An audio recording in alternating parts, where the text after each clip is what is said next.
आज का वीडियो आप सभी के बीच में 12वां नंबर का वीडियो जीएनएम फर्स्ट ईयर के लिए होने वाला है। आज का टॉपिक है, आपको पता है, तो आज का वीडियो जीएनएम फर्स्ट ईयर के ऊपर होने वाला है और यह 12वां नंबर का वीडियो है। जी हाँ, इससे पहले 11 तक करा चुके हैं। प्लेलिस्ट बना है 2024 से 25 करके सभी सब्जेक्ट का प्लेलिस्ट बना है, आप वहाँ पे देख सकते हैं। ठीक है, रही बात यहाँ पे स्टेरिलाइजेशन और डिसइंफेक्शन, ये ऐसा टॉपिक है जो आपके एग्ज़ाम में अक्सर 10 नंबर में, 5 नंबर में, ऑब्जेक्टिव्स में पूछे जाते हैं। यहाँ से आगे आप कंपटीशन में जाएंगे नर्सिंग के, वहाँ भी यहाँ से क्वेश्चन आएंगे ही आएंगे। और कहीं भी आप काम करते हैं तो यह एक ऐसी प्रोसेस होता है, प्रक्रिया होता है जो हर एक हॉस्पिटल में हर एक प्रोसेस से पहले ये चीज़ें अपनाना ही पड़ता है। ठीक है, इन्फेक्शन कंट्रोल के लिए काफ़ी महत्वपूर्ण होता है। तो आज हम लोग, आपको पता है कि बायोसाइंस के अंदर, ठीक है ना, बायोसाइंस के अंदर 2 टॉपिक है, एक है एनाटोमी और एक है एनाटोमी फिजियोलॉजी, और बी पार्ट है आपका माइक्रोबायोलॉजी का। तो माइक्रोबायोलॉजी के अंदर आता है आपका स्टेरिलाइजेशन और डिसइंफेक्ट। तो चलिए आज हम लोग देखते हैं। ओके, सबसे पहले हम लोग पढ़ेंगे स्टेरिलाइजेशन। ये स्टेरिलाइजेशन जो होता है, इसे हम लोग बोलते हैं कीटाणु शोधन या कीटाणु नाशन। ठीक है, इसको हम लोग स्टेरिलाइजेशन को बोलते हैं। अब ये जो स्टेरिलाइजेशन होता है, कीटाणु नाशन या इसी को कीटाणु शोधन बोलते हैं, नाम में आपको हो सकता है कन्फ्यूजन हो हिंदी वाला नाम में, क्योंकि ये जो स्टेरिलाइजेशन आप देख रहे हैं और आगे डिसइंफेक्ट देखेंगे, तो अगर हिंदी में कहा जाए तो दोनों का मतलब विसंक्रमण दे सकता है, कीटाणुनाशन दे सकता है, लेकिन इंग्लिश से अंतर पता चलता है। इंग्लिश स्टेरिलाइजेशन, इंग्लिश डिसइंफेक्ट, दोनों में अंतर है। अंतर क्या है? स्टेरिलाइजेशन का परिभाषा होता है, स्टेरिलाइजेशन कीटाणुनाशन वह प्रक्रिया है जिसमें किसी वस्तु पर उपस्थित सभी प्रकार के सूक्ष्म जीवों को पूरी तरह नष्ट कर दिया जाता है। कहने का मतलब है स्टेरिलाइजेशन यह एक प्रोसीजर है, प्रक्रिया है जो किया जाता है। मान गए सर्जरी होता है, उसमें बहुत सारे सीजर, ठीक है, बहुत सारे इक्विपमेंट का यूज किया जाता है जो स्टेनलेस स्टील का बना होता है। अगर आप उसको सही से नहीं आप उसको रखेंगे, एक व्यक्ति के सर्जरी होगा फिर दूसरे को उसी से होगा। ऐसा तो है नहीं कि हर बार सर्जरी के लिए नए नए इक्विपमेंट आते रहते हैं अस्पताल में। वैसे तो बहुत सारा खर्च पड़ जाएगा अस्पताल को, हर बार सर्जरी के लिए हर बार नया नया इक्विपमेंट लाया जाएगा तो एक ही इक्विपमेंट ही रहता है, लेकिन उससे अलग अलग मरीजों को सर्जरी किया जाता है। लेकिन हर एक सर्जरी के बाद प्रॉपर तौर पे स्टरलाइज किया जाता है, इक्विपमेंट का बांझ किया जाता है। कहीं कहीं आपको यह बांझ शब्द भी देगा, बांझ शब्द भी देगा स्टरलाइजेशन का मतलब। ठीक है, तो स्टरलाइज का मतलब होता है कीटाणु नाश, कीटाणुओं को नष्ट करना। अब एक कीटाणु सभी प्रकार के हो सकता है, चाहे वो बैक्टीरिया हो, चाहे वो वायरस हो, चाहे वो फंगस हो, कोई भी सूक्ष्म जीव हो, कोई भी माइक्रो ऑर्गेनिज्म हो, वह सबको क्या करता है, कंप्लीट तौर पर नष्ट करने की प्रक्रिया स्टेरिलाइजेशन कहलाती है। बात समझ गए? स्टेरिलाइजेशन में होता क्या है कि इसमें किसी भी वस्तु पर अगर कोई यूजेबल वस्तु है, यूज हो चुका है, यूज्ड वस्तु है, वो उसको उपयोग कर लिए हैं, लेकिन पुनः उससे आगे काम होना है, तो एक बार यूज होने के बाद उसे स्टेरलाइज किया जाता है, तब जाके दोबारा जो है उसे यूज में आगे लिया जाता है। तो ये जो स्टेरिलाइजेशन होता है, यह स्टेरिलाइजेशन एक प्रोसेस होता है जिसमें अलग अलग वस्तुओं को स्टेरिलाइज किया जाता है। अब जो वस्तु पर कुछ भी सूक्ष्म जीव उपस्थित होता है, एज फॉर एग्जाम्पल मैं आपको बताता हूँ कि सीजर है, ठीक है, सीजर है या जो ब्लेड होता है चीरा मारने वाला सर्जरी का, ठीक है, तो वो जो ब्लेड स्कैल्प होता है, ब्लेड जो होता है, एक बार चीरा मार दिए, वह हो गया दूषित, वो हो गया संक्रमित। अब किसी दूसरे व्यक्ति को उससे सर्जरी करने से पहले उसे स्टरलाइज किया जाएगा और इस वस्तु पर अगर कुछ भी इन्फेक्शन सूक्ष्मजीव होगा उसे पूर्ण तरीका से स्टेरिलाइजेशन प्रक्रिया के तहत नष्ट कर दिया जाता है। बात समझ गए। अब कहेंगे कि ये डिसइंफेक्ट क्या होता है, तो डिसइंफेक्ट होता है विसंक्रमण होता है। ठीक है, डिसइंफेक्ट विसंक्रमण होता है।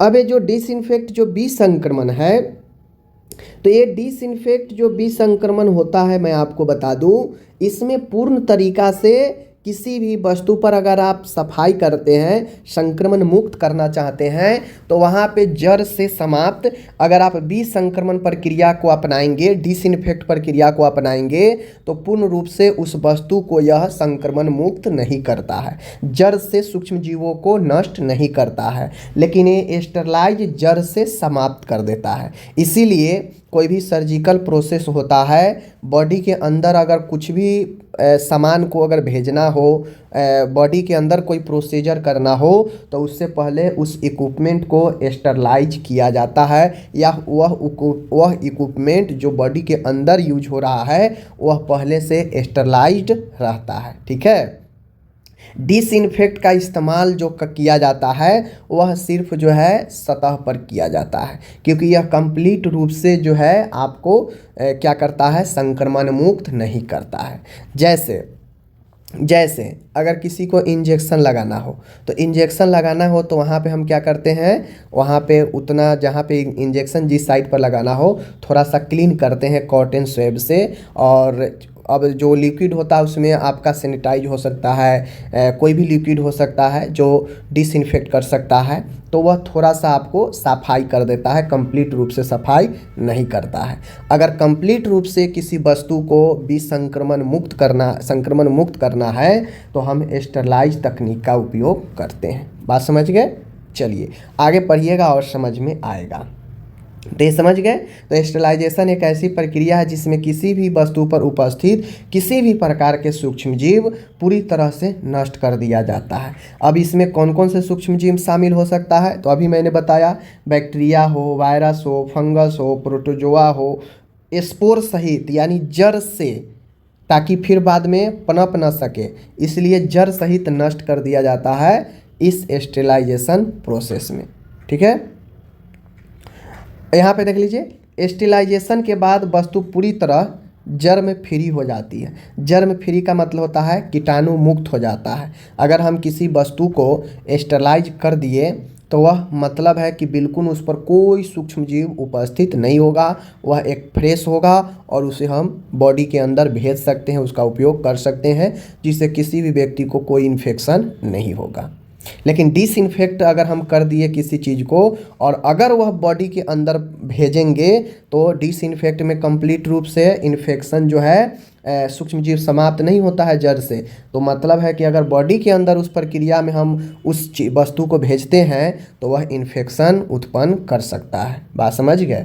चलिए अब आगे आते हैं। तो स्टेरलाइज करने का क्या पर्पज होता है, देख लीजिए भाई। स्टेरलाइज हम क्यों करते हैं किसी भी वस्तु का, तो देख लीजिए, इन्फेक्शन को रोकने के लिए, ऑपरेशन को सुरक्षित बनाने के लिए, ताकि जब हम ऑपरेशन करें तो मरीज को इन्फेक्शन ना हो ऑपरेशन के माध्यम से, हॉस्पिटल एक्वायर्ड इन्फेक्शन से बचाव, जो अस्पताल में होने वाला संक्रमण होता है उससे बचाव के लिए भी इसका उद्देश्य है।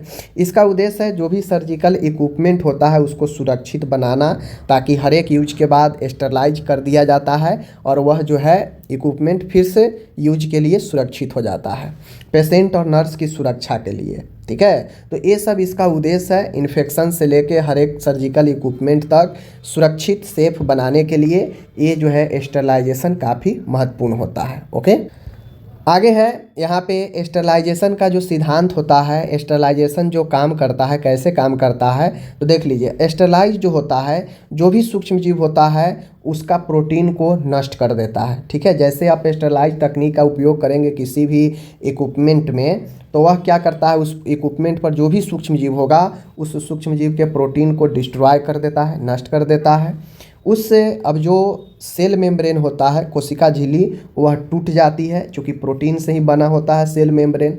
तो ये जैसे ही प्रोटीन नष्ट होता है तो सेल मेम्ब्रेन टूट जाती है, और जैसे ही सेल मेम्ब्रेन टूट जाता है जर्म जो है क्या होता है, जर्म का जो मेटाबॉलिज्म होता है, जो वह अनेकों जर्म को पैदा कर सकता है, वह मेटाबॉलिज्म रुक जाता है और यानी वह जर्म जो कीटाणु होता है साफ हो जाता है, मर जाता है।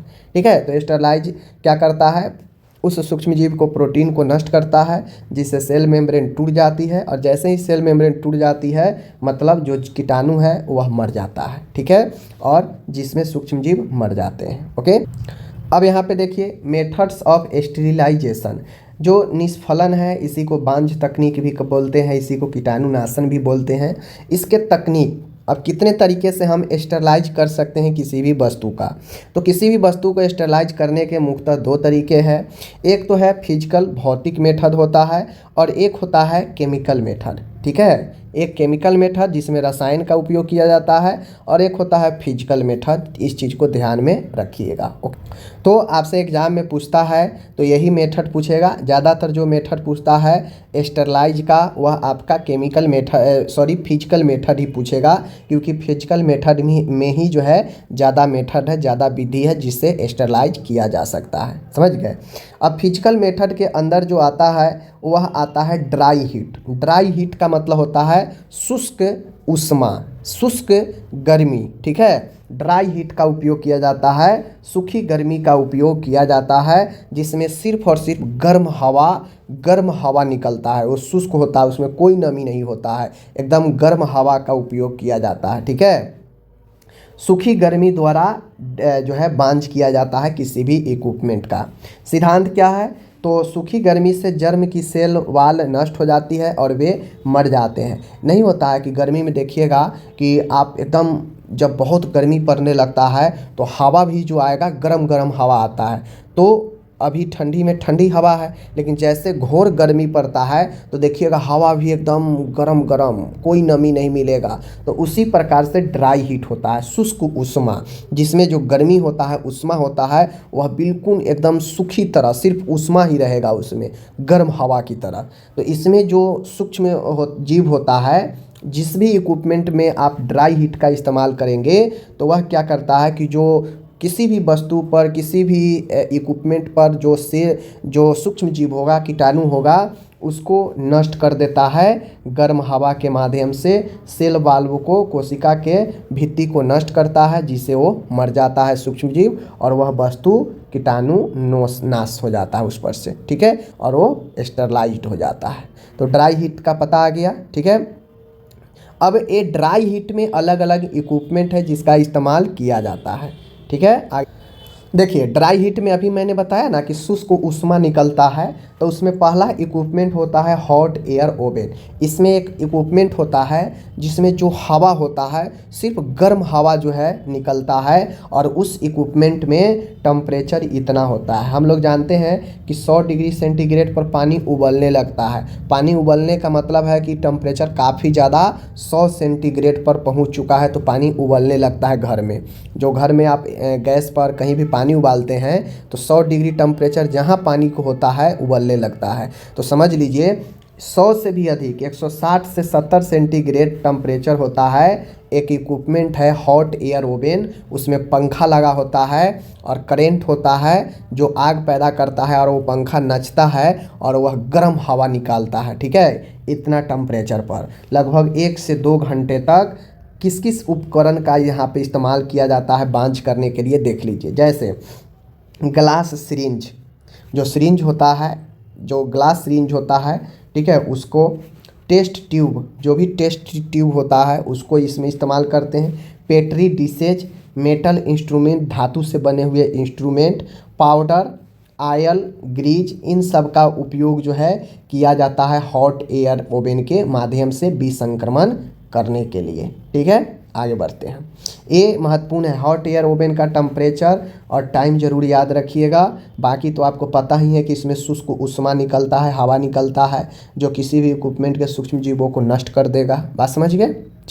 अब इसका फ़ायदे क्या है, मतलब हॉट एयर ओवन जो कि एक फिजिकल मेथड है स्टेरलाइज का, तो इसका फ़ायदा है कि यह ग्लास के लिए सबसे अच्छा है। यह क्या होता है, ग्लास के लिए सबसे अच्छा है, क्योंकि डायरेक्टली टेम्परेचर अगर आप मारेंगे ग्लास के शीशे के चीज़ पर, अगर डायरेक्टली टेम्परेचर देंगे तो फूट जाएगा वो शीशा। लेकिन अगर गर्म हवा आप दीजिए शीशे के बने हुए चीज़ों पर तो वो फूटेगा भी नहीं और वह विसंक्रमण भी यानी सूक्ष्म जीवों से मुक्त भी हो जाएगा। तो ग्लास के लिए यह सबसे अच्छा होता है, हॉट एयर ओवन, और यह सस्ता और सरल होता है। ठीक है, इक्विपमेंट चालू कर दीजिए, लाइट पास कर रहा है करंट और वो हवा के थ्रू उसको स्टरलाइट कर देगा। बात समझ गए। नुकसान क्या है, तो नुकसान यही है कि यह ज़्यादा समय लेता है। अब 1 से 2 घंटा समय लेता है तो मतलब ज़्यादा समय है। ठीक है, यह रबर और प्लास्टिक के लिए सही नहीं है, क्योंकि गर्म हवा निकल रहा है तो रबर को और प्लास्टिक को क्या कर सकता है, उसके शेप और साइज को बदल सकता है, पिघला सकता है। तो यह रबर और प्लास्टिक के लिए सही नहीं होता है हॉट एयर ओवन। ठीक है, तो फिजिकल मेथड में पहला समझ गए हॉट एयर ओवन। आगे बढ़, अब यहाँ पे दूसरा पॉइंट है फ्लेमिंग। फ्लेमिंग कहने का मतलब होता है कि डायरेक्ट आग में जलाना। ठीक है, डायरेक्ट आग में जलाना का मतलब होता है कि जैसे ऐसा उपकरण जिसका हमको दोबारा इस्तेमाल नहीं करना है और उसको पूरे सूक्ष्म अगर इधर उधर फेंक देंगे तो उससे इन्फेक्शन लोगों को फैलेगा, तो हम वैसे इक्विपमेंट को डायरेक्टली जला देते हैं, फ्लेम कर देते हैं। और ये भी एक भौतिक मेथड ही है, फिजिकल मेथड ही है। तो इसमें डायरेक्ट जला देते हैं, जैसे उपयोग करते हैं हम लोग नीडल का, ठीक है, फॉरसेप्स का इमरजेंसी के कंडीशन में, और यह छोटे उपकरणों के लिए उपयोगी होता है। तो इन चीज़ों को ध्यान में करके आपको रख। अब आता है महत्वपूर्ण। ठीक है, अब आता है यहाँ पे महत्वपूर्ण देख लीजिए ध्यान से। अब आता है यहाँ पे महत्वपूर्ण क्या है, यहाँ पे इस्तेमाल हॉट एयर ओवन हो गया। अब यहाँ पे मॉइस्ट हीट स्टरलाइज। अब इसमें जो वो ड्राई हीट था वहाँ पे सिर्फ शुष्क उष्मा, कोई नमी का उपयोग नहीं है। यहाँ पे अब नमी का उपयोग होगा। मॉइस्ट हीट, मॉइस्ट मतलब नमी, हीट मतलब उष्मा, यानी शुष्क उष्मा, नमी वाला उष्मा। ठीक है, नमी वाली गर्मी। ऐसा इक्विपमेंट है जो नमी निकालता है और गर्मी भी निकालता है। सिद्धांत, भाप से जर्म के प्रोटीन कोगुलेट हो जाते हैं जिससे वे नष्ट हो जाते हैं। इसमें वहाँ हॉट एयर ओवन में सिर्फ हवा निकलता है, गर्म हवा, लेकिन यहाँ पे भाप निकलता है और वो गर्म भाप होता है। ठीक है, गर्म भाप। आप मानिए रोटी पका रहे, रोटी फूल गया, उसमें फूले हुए रोटी में अगर उंगली आपका थोड़ा सा अगर अंदर चला गया, कितना तगड़ा जलाता है, बहुत तगड़ा जलाता है। ठीक है, तो वो नमी उष्मा होता है, बहुत खतरनाक होता है नमी उष्मा। ठीक है, ध्यान रखिएगा। तो ये भी सेम काम करता है, लेकिन यह नमी वाला होता है, जो भी कीटाणु होते हैं उसके प्रोटीन को कोगुलेट कर देता है जिससे वे नष्ट हो जाते हैं। और ऊपर वाला में, हॉट वाला में क्या था कि वाल्व को, भित्ति को नष्ट कर देता है जर्म के। तो ये चीज़ों को ध्यान में रखिएगा। ओके, आगे बढ़ते। तो देखिए यहाँ पे जो मॉइस्ट हीट वाला है, इसमें सबसे प्रचलित, सबसे महत्वपूर्ण ऑटोक्लेव होता है। ऑटोक्लेव सबसे जो है स्टरलाइजेशन में सबसे ज़्यादा उपयोग होने वाला ऑटोक्लेव है, जो एक है तो आपका फिजिकल मेथड, लेकिन यह मॉइस्ट उष्मा यानी नमी वाला गर्मी का उपयोग करता है। ऑटोक्लेव एक इक्विपमेंट होता है, ठीक है ना, जो ओटी वगैरह में काम किए होंगे उनको पता होगा कि ये ऑटोक्लेव क्या होता है। यह एक उपकरण होता है जिसके अंदर बहुत सारे आपको जो उपकरण को स्टरलाइज करना हो उस सारे को आप ऑटोक्लेव में डाल देते हैं। और 121 सेंटीग्रेड होता है और इसमें दाब का इस्तेमाल किया जाता है। 15 पास्कल LBS का दाब लगता है। 15 से 30 मिनट तक समय लेता है यह, और आप जो भी इक्विपमेंट डाले हैं उसको यह पूर्णतः स्टरलाइज कर देता है। बात समझ गए। ऑटोक्लेव एक मशीन है, मैंने बताया यह एक मशीन टाइप से होता है जो दबाव के साथ भाप द्वारा स्टरलाइज करती है। मतलब इसमें प्रेशर और दबाव दोनों के द्वारा स्टरलाइज इक्विपमेंट को करता है, यानी भाप भी कीटाणु को मार रहा है और दबाव से भी कीटाणु मर रहा है, दोनों सिचुएशन में। और तीसरा इस्तेमाल इसमें टेम्परेचर होता है जो काफ़ी ज़्यादा 121 सेंटीग्रेड टेम्परेचर का उपयोग हो। तो ऑब्जेक्टिव में काफ़ी पूछता है कि ऑटोक्लेव में टेम्परेचर कितना होता है, समय कितना होता है, दाब कितना होता है, याद रखिए। ठीक है, चलिए आगे बढ़ते हैं। अब यहाँ पे देखिए ऑटोक्लेव में जो भी स्टरलाइज होने वाली वस्तु है उसका नाम जरूर याद रखिएगा, क्योंकि ऑटोक्लेव मोस्ट इंपॉर्टेंट है, इंटरव्यू में भी आपसे कहीं पूछ देगा। तो जितने भी सर्जिकल इंस्ट्रूमेंट होते हैं उसका उपयोग यहाँ पे किया जाता है स्टरलाइज के लिए। ड्रेसिंग मटेरियल जो होते हैं उसका उपयोग किया जाता है, लाइनेन का, रबर ग्लव्स का, गॉज और कॉटन का, इन सब का भी आप यहाँ पे स्टरलाइज कर सकते हैं। लेकिन हॉट एयर ओवन में रबर की वस्तुओं को नहीं कर सकते। लेकिन मॉइस्ट वाला में रबर ग्लव्स का उपयोग आप कर सकते हैं। बाकी सर्जिकल इक्विपमेंट तो होता ही है। तो स्टरलाइज इसीलिए महत्वपूर्ण, और यह 15 से 30 मिनट समय लेता है, इसीलिए यह समय भी बचाता है। बात समझ गए? चलिए देखिए, ऑटोक्लेव के कुछ फ़ायदे हैं। ऑटोक्लेव के सबसे प्रभावी फ़ायदा ये है कि सबसे प्रभावी मेथड ये होता है, ऑटोक्लेव सबसे इफ़ेक्टिव ये होता है।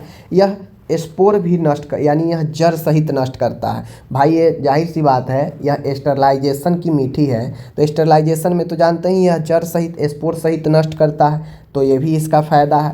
यह कम समय में काम करता है, यह कम तापमान भी लेता है। तो ये सब इसका स्टरलाइज का फ़ायदा है। ठीक है। नुकसान क्या है? तो यह प्लास्टिक डैमेज हो सकता है। रबर चल सकता है, लेकिन प्लास्टिक वाला को डैमेज कर सकता है, क्योंकि है तो भले भाप, लेकिन उसमें भी आपको 121 सेंटीग्रेड है, तो वह जो है प्लास्टिक को गड़बड़ा सकता है। इलेक्ट्रिसिटी ज़रूरी है, ये भी इसका एक नुकसान है। तो थोड़ा बहुत तो भाई डिमेरिट सब में रहता है। बात समझ गए? तो ये आपका ऑटोक्लेव हो गया। ठीक है। अब यहाँ पे स्टरलाइजेशन में एक और आता है। ठीक है। यह सीमित उपयोग किया जाता है। इसमें बॉइलिंग होता है, उबालना। अब टेम्परेचर इसमें जैसे ही 100 सेंटीग्रेड लगता है तो उबलने लगता है। लगभग 20 मिनट में ये चीज़ें हो सकता है आपको। स्पोर पूरी तरह नष्ट नहीं होते हैं, तो जब पूरी तरह नष्ट नहीं होगा तो यह तो स्टरलाइज होगा नहीं, तो ये आपका डिसइंफेक्ट में चला जाता है। ठीक है। तो बॉइलिंग होगा फिजिकल मेथड ही, लेकिन डिसइंफेक्ट का है, इसलिए इसे डिसइंफेक्ट के करीब माना जाता है। डिसइंफेक्शन में जो है बॉइलिंग को रखा जाता है। ठीक है। तो इसको आप जो है फिजिकल स्टरलाइजेशन के में नहीं लिखेंगे, बॉइलिंग को। चलिए अब आते हैं केमिकल मेथड में। फिजिकल तो स्टरलाइज का फिजिकल देख लिए, अब केमिकल मेथड के अंदर आइए। केमिकल मेथड में जो होता है, जब हीट का प्रयोग संभव न हो, जब गर्म का प्रयोग संभव न हो, जहाँ पे अब सब जगह तो आपको इक्विपमेंट हॉट एयर ओवन या ऑटोक्लेव सब नहीं मिलेगा, या फिर आप जहाँ पे आपको हीट का इस्तेमाल आप नहीं कर सकते हैं, तो वहाँ पे केमिकल का इस्तेमाल किया जाता है। ठीक है। केमिकल में जो होता है इथिलीन ऑक्साइड गैस होता है। ठीक है। एथिलीन ऑक्साइड होता है। यह इथिलीन ऑक्साइड का उपयोग किया जाता है प्लास्टिक सिरिंज को स्टरलाइज करने में, कैथेटर जो डालते हैं उसको स्टरलाइज करने में, इंडोस्कोपी करते हैं जो बॉडी को अंदर भेजते हैं उसको स्टरलाइज करने में इथिलीन ऑक्साइड का उपयोग करते हैं। क्योंकि एक ही इक्विपमेंट है, इंडोस्कोपी बार बार उससे कर रहे हैं अलग अलग मरीज को, तो हर एक मरीज को करने के बाद स्टरलाइज किया जाता है एथिलीन ऑक्साइड से, फिर दूसरे मरीज पर उसका यूज किया जाता है। ठीक है। कोई कार्डियक, जैसे कोई हृदय का मशीन है अंदर भेजना है, तो कार्डियक इंस्ट्रूमेंट में भी इथिलीन ऑक्साइड का उपयोग करते हैं। ठीक है ना। तो ये केमिकल से उपयोग होता है, जो इंस्ट्रूमेंट हीट से नहीं होने वाला है, बॉडी के अंदर वो जाने वाला है प्रोसीजर में, तो उसको एथिलीन ऑक्साइड से स्टरलाइज करते हैं। ठीक है। इसका फ़ायदा क्या है? तो फ़ायदा है यह हीट सेंसेटिव वस्तुओं के लिए अच्छा है। मतलब एथिलीन ऑक्साइड का उपयोग हम उस वस्तुओं को स्टरलाइज करने के लिए कर सकते हैं जो हीट से, जिसको दिक्कत हो, जो हीट से सेंसेटिव हो, जो हीट के यानी तापमान बल नहीं सह सकता है, तो उसको हम इस एथिलीन ऑक्साइड से कर सकते हैं स्टरलाइज। ठीक है। नुकसान क्या है? चूँकि यह एक टॉक्सिक गैस होता है, तो उससे नुकसान हो सकता है। यह महंगा होता है और टाइम ज़्यादा लगता है। तो इन सब चीज़ों से एथिलीन ऑक्साइड का यह नुकसान है। ठीक है ना। दूसरा जो होता है केमिकल मेथड में फॉर्मल्डिहाइड का इस्तेमाल कर सकते हैं। ठीक है। और फॉर्मल्डिहाइड का इस्तेमाल हम उपयोग करते हैं ओटी के फमीगेशन, धूम्रीकरण करने में, जो ऑपरेशन थिएटर होता है उसको फमीगेशन करने में, जो रूम होता है उसको स्टरलाइज करने में हम फॉर्मल्डिहाइड गैस का उपयोग कर सकते हैं। तो यह भी एक केमिकल का ही बना होता है। ओके। तो इस प्रकार से आज के वीडियो में मैंने आपको पढ़ाया स्टरलाइज के मतलब। ठीक है ना, स्टरलाइज के बारे में। अगले वीडियो जब आएगा तो वहाँ पे मैं आपको डिसइंफेक्ट के बारे में पढ़ाऊँगा। क्योंकि वीडियो बड़ा ठीक नहीं होता है, इसलिए आज आप स्टरलाइज के मतलब, और मतलब तो आपको डिसइंफेक्ट का भी समझा दिया, लेकिन डिसइंफेक्ट का मेथड आगे मैं बताऊँगा। ठीक है। तो आप लोग इसको अच्छे से पढ़े समझे। नोट्स आपको वेबसाइट पर nursingyan.com पर वेबसाइट पर आपको नोट्स सभी ईयर्स का मिल जाएगा, तो आप वहाँ से डाउनलोड कर सकते हैं। ठीक है। धन्यवाद।